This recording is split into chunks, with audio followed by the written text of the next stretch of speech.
Welcome to Northern Powerhouses, our business success story series of interviews where we discuss with local business leaders their backgrounds, their successes and challenges, and what really drives them forward. And today I'm delighted to have with us Philip Brining, who's the Director at Data Protection People. So Philip, firstly, thank you for coming on board and welcome. And if you'd like to introduce yourself and your company to the audience, we'd really like to understand a little bit more how you help people. Yes, thank you, Chris, and hello, everyone. I'm Phil Brining, as you say, and I'm a director at Data Protection People.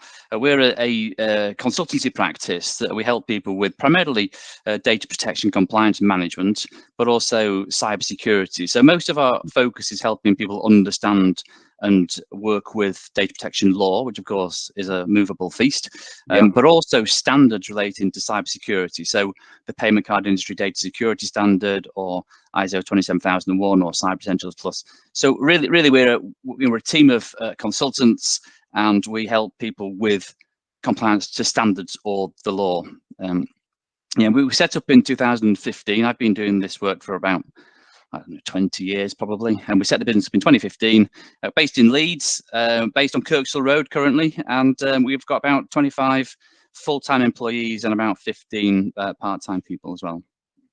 Wowzers, wonderful! That's quite a growth curve you're on. And I mean, I used to have a tech business a long time ago, but I'm totally untechnical now, Phil. But I mean, with the war in Ukraine and things going on, I mean, I hear not regularly but consistently that there's the rate of attack or potential cyber attack is increasing in time. Is that what you're finding yourself?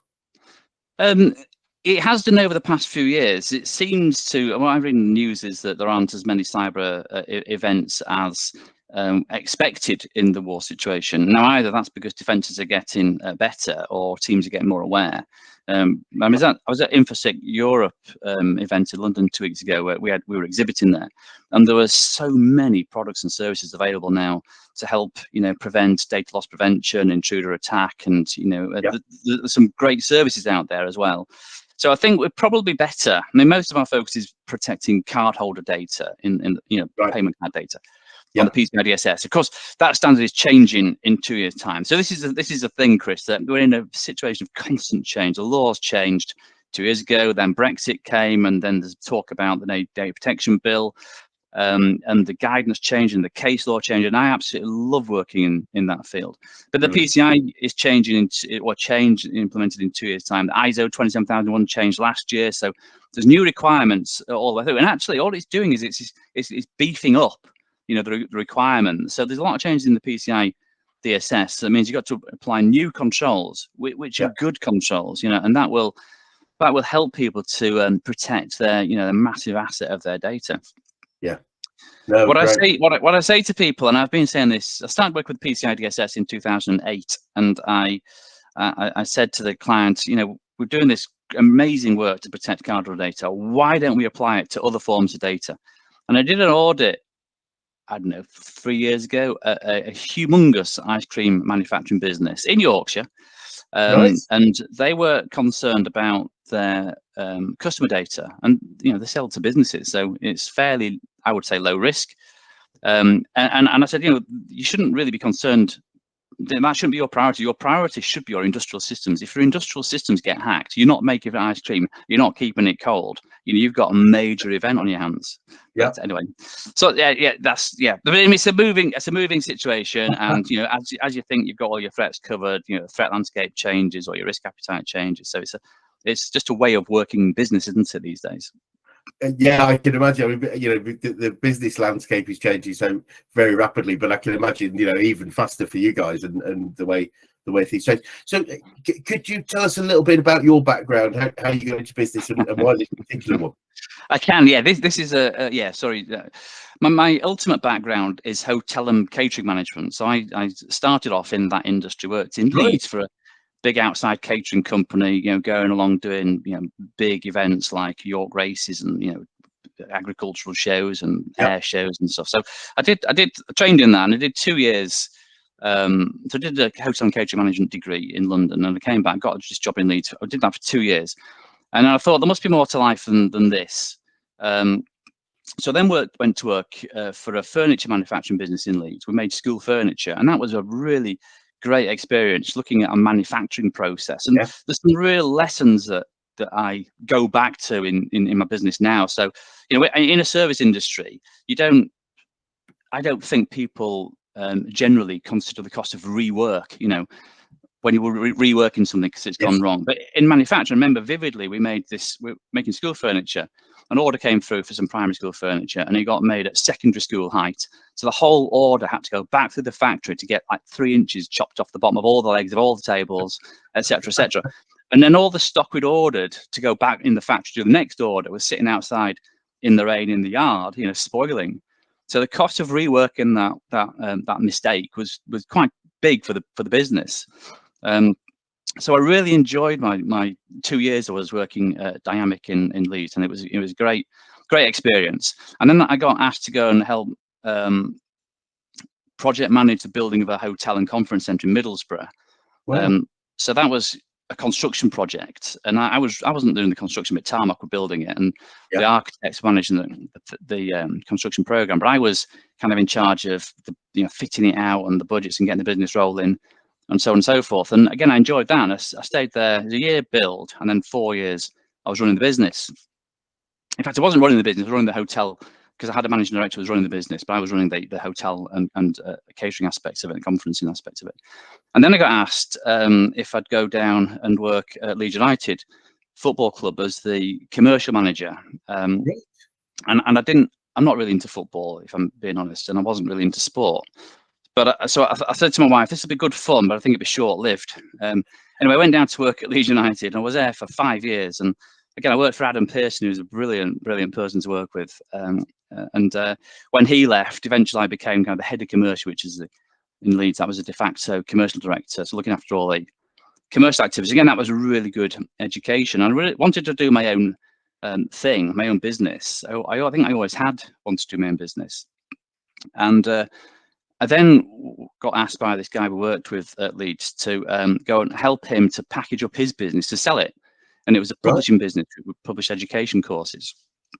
So I went and did that 2 years to help him streamline that and sell that. And then I thought, right, I'm 39 or 40 now.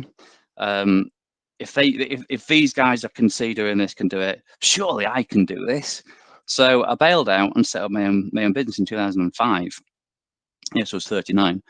And I thought, what can I do? And I really enjoyed working with data and databases. And I'd worked with in the publishing business. We worked with a lot of colleges of further education, and they were really woeful at managing data, as was the football industry, as far as I could see. So I thought, I'm going to set up a business working with data, helping people with data strategies and data systems, and working with data. And I'd only been set up a few months, and I got asked to go over to help out at Everton Football Club as the partnerships manager, so back into managing sponsorships. So I did that, and then I helped them with a big technical transformation project, replacing ticketing systems and kind of a CRM system to centralize all the information about customers. So the retail system, the lottery system, the ticketing system, all the data getting pulled overnight and back into the center. So I then trained as a Salesforce developer, and my business then became a Salesforce development firm, basically. And my specialism was helping small businesses, get to grips with Salesforce, set up systems that worked, and then they transformed their businesses, because all of a sudden they had a grip of process and systems and automation. And then I remember vividly looking at some privacy policy for Everton, and they had like 15 privacy policies, and some of them were quoting other clubs like Portsmouth FC, we'll do this. And I thought, this is terrible. So I did a couple of courses in data protection, compliance management. And I thought, I really enjoy this, actually. So this is probably about 2008. I really enjoy doing this stuff. Nobody likes it. Nobody seems to be any good at it. So, I'm going to try and do more of that. But at the time, nobody gave a monkeys about data protection law, if I'm being honest, unless it had a major problem. So I worked with a few big charities who'd had a breach, and they asked us to go in and have a look. And eventually, people got more and more aware of the GDPR coming down the tracks at them. And so the business shifted from being 90% Salesforce, 10% data protection stuff, to being the opposite way around. So I decided at the time, I met some guys in Leeds that did a Salesforce job. I'm just loading data into their Salesforce system, and we got chatting afterwards. And they said, I said to them, like, this isn't really what I want to be doing. I want to be doing data protection law, and the law's changing, and etc. etc. And they said, look, we've just sold our business in cyber security. You know, we're looking for investable opportunities. Yep. You know, how about we jump in with you? So I said, that sounds like a good plan. That was 2015. So we set up data protection people, and we stopped doing all the Salesforce work. And then we've just been doing data protection compliance since then. I did a 4-year master's degree in data protection law just to kind of backfill my my knowledge and experience. And we've been doing that ever since. And actually, I absolutely love it. I mean, I think I'm quite good at it as well. I've got this, you know, varied background, so I can apply a lot of the law to a lot of situations I've been in. Anyway, sorry to ramble on, but that's basically how I've got where I am. So I did not train in law, you know, until 2015, 16. You know, so what a career! And funny enough, I was speaking to a lawyer yesterday that trained in music. So it's brilliant. We all come to our careers in different ways, don't we? So, but the thing is that you don't have to get locked into to a career. I think that the young generation are going to have you know, more opportunities to switch. You know, what you learn isn't necessarily, you know, particularly knowledge that locks you into something. It's skills that are transferable. And actually, there's two other. I mean, there's other things I want to do. I'm really into brewing, and I fancy getting back into doing catering with a brew pub, and I want to get back into software development as well. So you know, there's tons of stuff that I still like to do. It's a matter of time, isn't it, really? Amazing. So what a very, you know, varied career, but fascinating. What would you say are some of the biggest issues you've had to overcome? I think, if I'm being, and there's no reason not to be completely honest, I think confidence is probably the biggest issue. I go into an industry like football, and I was looking at my budgets, you know, and there was MOTD and this enormous number next to it. I said, what's MOTD? And everyone like, match of the day, of course. Oh yeah, of course. Why would it be anything other than match of the day, you know?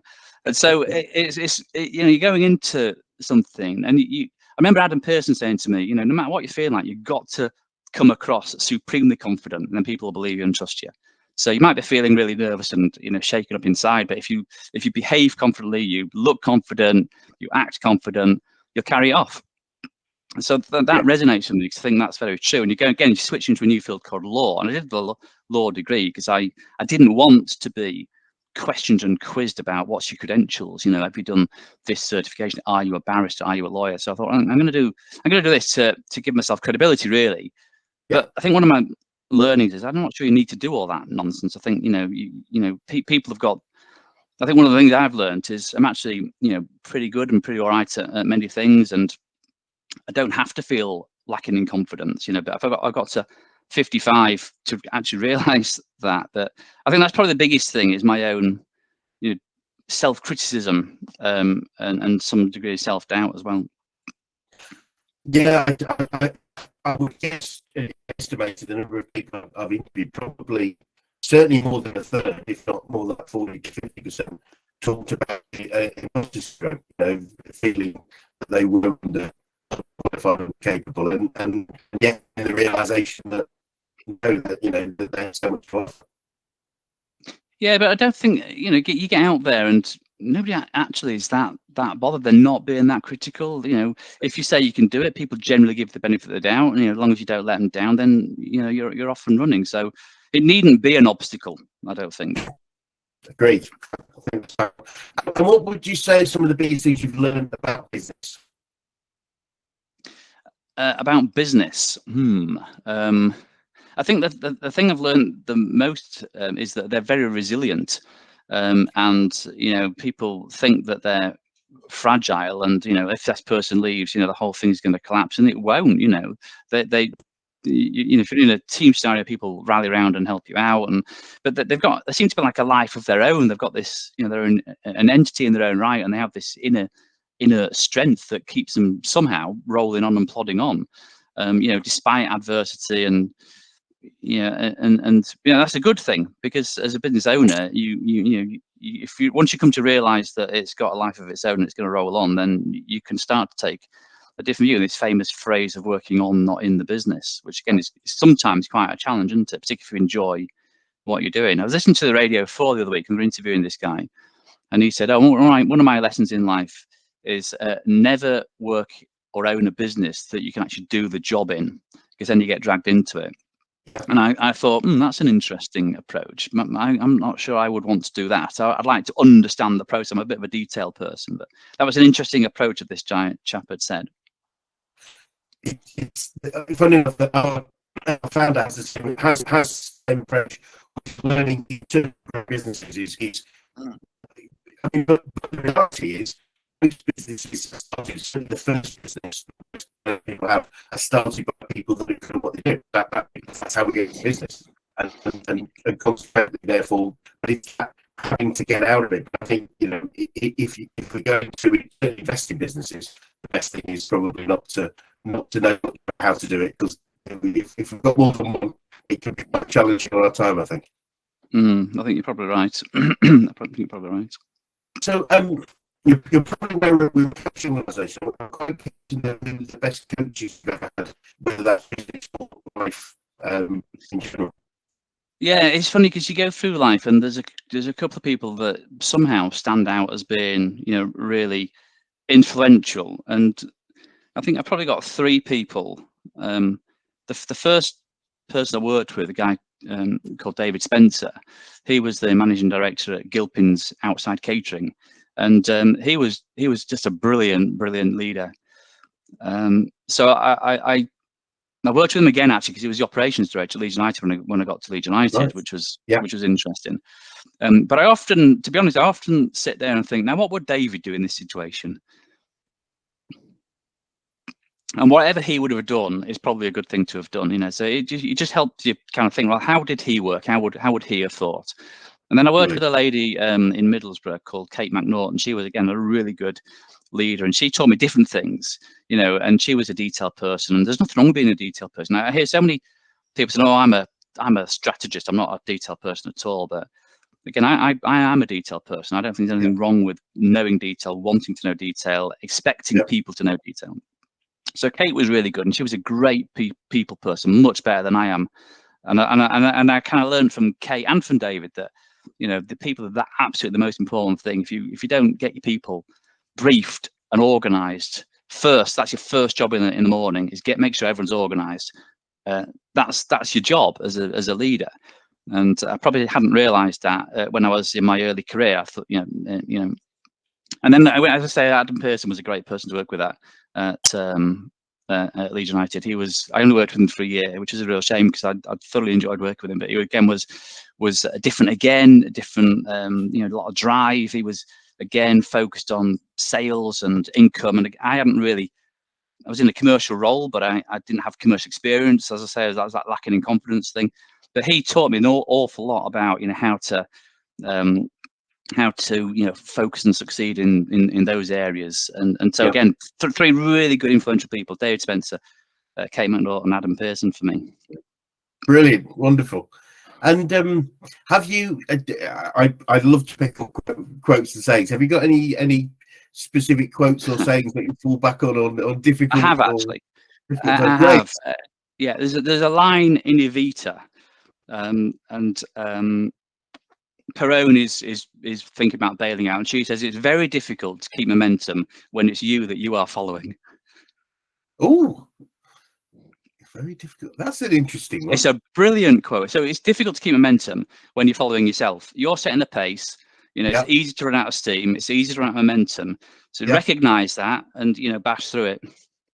Wow, like it. Thank you. It's a line in Evita. Google it. It's great. I will Google that one. Thank you. That's the first for me. So thank you so much. That's brilliant. I would have sung it for you, but I'm not going to. I'll get the guitar out. Yeah. And what would you say you've learned about yourself through your career and your journey? Well, I think probably, as I say, that I'm actually okay at most things. I'm pretty good at some things, and probably the most important is I shouldn't question my own judgment. I should trust my judgment. I've got quite good insight into a few things. I listen to people around me. I need to, because they've got better insight than I have in many areas. But in my when I was working for other people, I you know, had ideas and things, but I'm not sure I treated them with the respect and importance I should have done. It was kind of questioning whether I actually knew what was on, but I think I do, you know, and I think I've come to learn that. Yeah. It's taken me a long time. As I say, I've got other business ideas I'd like to jump into, but Yeah. I'm now kind of at 56. I'm thinking, well, how much more longer do I want to keep doing this for? But if I'd done this 15 years ago, you know, that I'd still have these ideas, but I don't think I would have had the drive, the confidence more than anything, I suppose. And I had a young family at the time, you know, so they're all grown up now, so that changes your perspective, doesn't it, as well? Yes. Brilliant. I think if we've still got drive, still got passion and desire, it's, you know, age is not a limit to anything. I don't think, in my opinion, No, I agree with you. It's not age. It's you know, do I want to get on a yacht and, you know, spend more time out? Although you say that you're in France now, and as I said, in the business, we have you know, not a policy, but we certainly have people that work abroad. They go off to Greece for a month and work a couple of days a week, and you know, and the fact you can do that is brilliant. So yeah, I couldn't run a brew pub remotely, but I could certainly run a software development company remotely. Brilliant. Oh well, let's see what happens in the future. We'll see what happens. Yeah. Let's see what happens. Who knows? And I guess, speaking of the future, what does the future look like for you guys, and what are some of the main challenges you might face, if any? I think we've had to adapt a lot. So when we first set up the business, you know, there was actually not much interest in what we were selling, and then everyone realised that the law was changing and it was serious. So there was clamour for, you know, consultancy and, you know, get me GDPR compliant and all that type of stuff. So, and then the market fell off the edge of a cliff about 8 months after May 2018 when the GDPR came into effect. So we had this boom bust situation, and we had to let quite a lot of our staff go, unfortunately, because we'd recruited expecting the interest to remain, and it didn't. It just disappeared completely. So we've been you know, building from there. Then we had Brexit, which was all right, but again, it confused people. And confusion is no bad thing in the consultancy business, you know, because, you know, people want advice. And so and then we had the COVID pandemic, and we had to change all our delivery models. You know, we were boots on the ground, you know, going in to see people. Suddenly there was nobody to go and see, or they didn't want you to on site, and so on and so forth. So we shifted to a remote delivery model, which worked really well. But if you look at our revenue has stayed the same for about 3 years, but the product mix is like it's all over the place inside that. So that's really interesting. And this year we're doing about twice what we were doing last year. So it looks like we've got a good platform for growth. Wow. And the challenge now is resourcing it, you know, so finding good people to, you know, in the right place, because we're, you know, national stroke international, you know, we've got some work overseas. So that's a challenge, is kind of, but believing that growth is going to continue, which I think it will, hope it will, and ensuring that we got the balance right of full-time consultants, and then when we, you know, so we have to then recruit experts in different fields, you know, some aspects of cyber as associate consultants, because not enough business to sustain that particular post. So we've got to try and balance the full-timers with the associates. The associates are more expensive, of course, but again, we've got to try and build that into our margins, and it's that's the challenge, really. So I think future growth, as I say, there's changes in standards that will require external consultancy, and you know, I think people are realizing now that GDPR or some form of enhanced data protection law is for life. It's a bit like health and safety law. You know, it's there. You've got to comply with it, and more businesses, you know, are coming to the realization that there's no shortcuts. You know, and they need an annual audit, and they need external opinion. So I think we will see growth, and the challenge, I think, is going to be moving customers onto more multi-year contracts. And then resourcing with, you know, people resourcing, you know, that growth, and keeping the good people. We're very lucky. We have some amazing people working in the business, and you know, we have a lot of them have been there for some time. You know, but they're growing in many cases faster than we are. You know, as individuals. So we've got to try and help them to acquire the skills that they need to move on in life, and then backfill with new people. So managing that whole process is what I'm focused on at the moment, which is good fun. You know, but that's the challenge, I suppose. Great. It's only growth company, but it does so many challenges. They're different, not growing, but they're still challenging, and often the impact on time. I find, especially people that I work with, growth typically takes time until we've managed to get business that out without us, and the work, as you mentioned earlier, working on becomes something that we could do in the right time, in the right timelines. It's not having to do it all right. Yeah, well, one of my fellow directors, Robin, says these are good problems to have, Phil. The bad problems are, well, heck, where's the sales? The good problems are, oh, I've got to work a few extra hours to, deliver this piece of work, or I've got to now get back into delivery, to deliver the work we've already sold. But that's one of the hard things, is predicting sales. I suppose as an individual, I've not been in a business where we've had to predict unpredictable sales. So in football, when I was in football, 70-80% of the revenue came in from TV monies, and 10% from the gate and 10% from retail, and so that was much more predictable. But and in the publishing business, we were selling to colleges of FE. They were buying courses for the long term, so the long term agreements. This, it's we don't know what's coming in next month, so we have a big sales pipeline, and we have a sales team on it, and but I mean, again, it works, absolutely miraculously. It works. The money, the work comes in. Like, oh, how does this work? This is good to see. I should have had more faith in it, shouldn't I? It's a classic difficult one, Phil. It's, as you said, if you don't have that regularity of revenue, it is, sales will be a function of activity and investment. It's not currently, that's the challenge. It's not, this will definitely come in, but we do know, do enough of that and spend enough of that here, something like this amount will come back. Yeah, one of our difficulties is who to talk to in a business. So who looks after data protection compliance? Yeah. And often, it's either, in some businesses, a governance officer, in others it's finance, in others it's IT. So we've found that, again, we use Salesforce as a CRM system, so we've got lots of data to look at and analyze, and 95% of all the outbound calls our telesales team makes go unanswered, or they leave a message. Yeah. So that is problematic. So what we decided to do this year, or late last year, was to put much more focus and emphasis and budget into digital marketing. So, right, we won't go and find them. It's like looking for a needle in a haystack. What we'll do is we'll get a great big magnet at the bottom of the field, and we'll try and drag them in, through magnetism. So we're putting more effort into digital marketing. We've got, again, a really good digital marketing guy in the business that's managing an AdWords campaign and SEO campaign for search engine optimization, to make sure that the blogs we write in every week, have got the hitting the right notes for what we're trying to pursue. So when people are looking for data protection services, hopefully they will be ranked up there on the pages. But that was something you need to do it, don't you? You need to say, well, the old ways of working, maybe we need to move on. And again, you got to have the confidence. You have to have the vision and the thought in the first place, and you got the confidence to say, right, let's commit a load of budget to it. And it's going to take 6 to 8 months to actually come to fruition. But other businesses are probably doing it, and we probably need to be doing it as well. I think a healthy mix is always.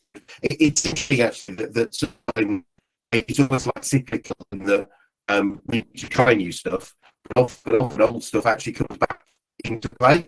If that makes sense, one of the things we think quite a lot is direct mail marketing, actually getting a letter is actually working now, because nobody gets anymore. So it's an obvious. Whereas if you remember that sort of flump of stuff that comes in later, and that's absolutely, and I think you're right. Yeah, and I think you're right, because I think that, again, at the moment, or it was mainly driven by COVID. You couldn't get hold of people, and people had moved on to Teams. I mean, I very rarely get a call on my mobile, and if I don't recognise a number, frankly, I usually don't pick it up. So everything moved, but at some point it's going to come full circle, and I'm going to relish a conversation with somebody about, they want to sell me something, but I'm having a chat with someone rather than looking at a web page. So I think you're right. It's definitely going to come back around again. But at the moment, we're putting more effort into digital marketing than we are outbound telesales. it's so leveraged. It's very effective, especially when you're not territory bound. As you said, you're an international, global business. Therefore, let's track. It's the most effective way to get in front of people for sure with such a large market. So, just a few sort of simple questions as we sort of wrap up a little bit. But I'm keen to know what you'd say to anyone that was thinking of going to business right now, Phil. I would say I'm fairly risk averse. I'd say do it, and try to contain the risks. I've seen people who've put lots of money into potentially good businesses and lose it all, sadly. Yeah. So you probably shouldn't take my advice. I'd say go for it. Go for it. Consider it. Think about it. It will take off. It will work. If you think it's going to work, it will work. Sustaining it might be your issue. So try and keep your risks down. So that's how I started a brew pub. I'm sure I could sell 3 or 4 batches of beer, or a brewer. I'm sure I could sell 3 or 4 batches of beer. Could I be doing it still in 5-6 years' time? I think so, but that's the challenge, isn't it, to keep it going? So I'd say to people, don't rule it out. There's people like me who've done it, and I'm nothing special. And there's people, go into business every day. Easy to start, but think it through, and I would say try and keep the risks down. But other people might say, invest heavily, then you've got much more drive and motivation to make it work. But yes. But certainly don't rule it out is what I'd say. Get on with it. Brilliant, fair comment. Don't keep talking about it. Do it is what I'd say. Brilliant, love it, absolutely love it. And if you started your business again, is there anything that you do differently? I think I would. I got to a point with my absolute data business 2014-15 where we're making good money, and I thought, right, I need to start putting in a team, like a sales team, etc. And I didn't do that. What I did was I got in with the angel investors and started data protection people, and I probably I never know whether I should have done that or not. Yeah, so I watered down my own stake in the business, and brought in these guys, very good guys, very helpful guys, but watered down my stake in the business. Whether I had the ability to take absolute data on the same way we have data protection people, I don't know. The reason why I went with investors is because I know that I've got weaknesses and limitations, and I wanted to accommodate those and be able to go after the market that was clearly going to be there. But from a financial point of view, my equity might be worth exactly the same as it is now if I'd kept control of myself and kept it. So I don't know, but I don't know what I'd do anything differently. I'd probably take more risks, if I'm being honest. I'd probably put more money out there and try and invest in things that are going to drive the revenue up. Brilliant. There's an interesting counterpoint there, because you did introduce yourself as risk averse. I think I am. Yeah, I think I am. I think you're analytical. I mean, I'm just listening to how you the ways you talk. I think you're very analytical, which makes sense.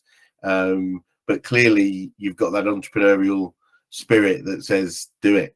Let's accept the risks. But I've done a few other. I got involved with a guy in Harrogate. He started an eco consultancy business with me in 2006, I think.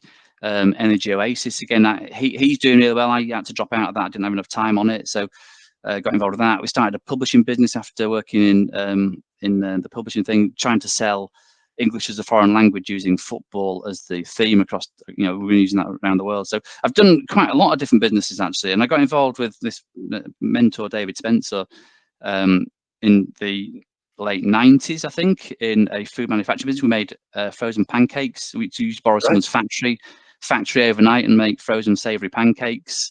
And again, that was good. Then I moved up to Middlesbrough to take the hotel construction job. So that was early 90s actually. So I've done quite a lot of things, preparing me, I suppose, for this. But I definitely have got the entrepreneurial spirit, and I am very analytical, and I need people around me that are less risk averse. That's what I've tried to do.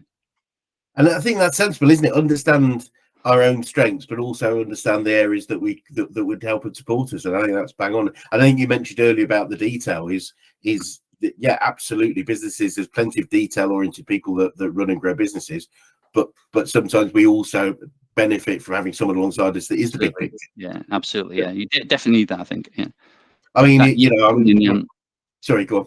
No, I said that yin and yang. That it very much is, isn't it? And you look at very, very successful business people, across the world, and they're all different behavioural types. I mean, if you take someone like Warren Buffett, the world's most successful investor, very, very analytical, very, very risk averse. The way he invests is about minimizing risks, not more than maximizing gains. But obviously, if you buy Coca-Cola in 1965 and you hold it for its lifetime, you could become a very wealthy person. Yes, yeah. You need the vision, though, don't you? You need the vision. Yes. You need to see where you want to get to. Yes, absolutely. And I think yeah, absolutely. And I think you did. And well, look, finally, just the last question would be: what would be the best advice you would give an 18-year-old you if you were able to go back in time and do so? And I remember distinctly thinking that I wanted to get my experience, if I'm being again honest, at the expense of other people. So I'll go and work for somebody else. If I make a mess of it, then it's not my expense. That is a ridiculous thing to think. I think so. I think my advice would be: don't be so stupid. Get out there. If you go into business at 18, you got enough time to make a mess of it and start again. If you go into business when you're 40, you've got far less time. You've got far more commitments. Yeah. So I think I would say, just get out there and you'll learn on the job. There's nothing wrong with that. Brilliant. Well, that's great advice. Well, Phil, it's been really fascinating, and thank you. And it's great to delve into that sort of very multifaceted career that you've had, and clearly what you're doing right now is really successful. And with the growth that you're experiencing, it'd be great to maybe swing back in a year or so's time and just see where you are then. Yes, thank you. Well, listen, I've really enjoyed chatting to you. So thank you very, very much, Chris, for asking me to come to the session. You're really welcome. Thank you.